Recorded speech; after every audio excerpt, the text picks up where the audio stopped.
ستا میړانې ته سلام دی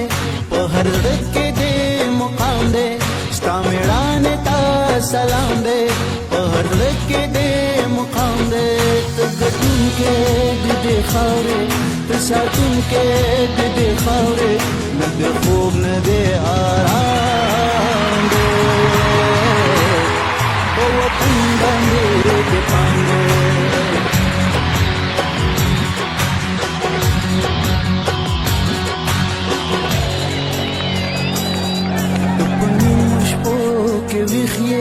درته ګوري د ملګري ته په نیمو شپو کې ویښ یې درته ګوري د ملګري د سپوږمۍ په تا مینه راڼه ستوري د ملګري خدای وطن منو مینا دغه ټولې د ملګري ته ګټونکی د دې خاورې ته ساتونکی د دې خاورې ته ساتونکی د دې خاورې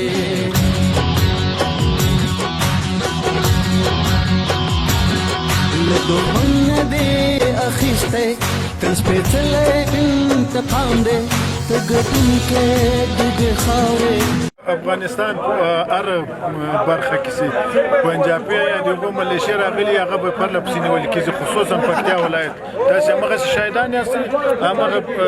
نوبت په نوبت به د پکتیا ټوله خاوره ترې خلاصېږي لکه څنګه چې خلاص شو نوبت په نوبت به هغه پنجابیان سره راغلي دي دلته به وژل کېږي او ژوندي به نیول کېږي موږ سهار ولسوالي نیسو په همغه نیم ساعت یو ساعت کې عملا هلته موږ ولسوال ځای په ځای کوو له همغه د کې د ولسوال او د ټیم وظیفه یې همدغه ایسدي حکومتوالي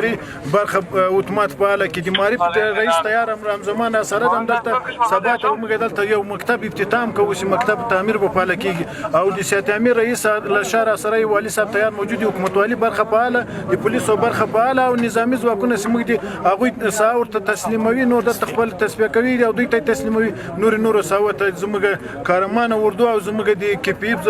ضربتي ځواکونه سي خاوري قومندان صاحب څنګه ته ولاړ هغه ځواکونه سي دښمن ورته د ټینګ نه د عملیات کوي ټول صاحب خلاصوي له دښمن پاکستانی ها پنجابی راکتیشان به نام صحبت نمیکنه از پنجاب پاکستان است ما ولسوالی بعد از تصفیه ولسوالی سید کرم خواستیم که ولسوالی میرزکر از وجود تروریست‌ها پاک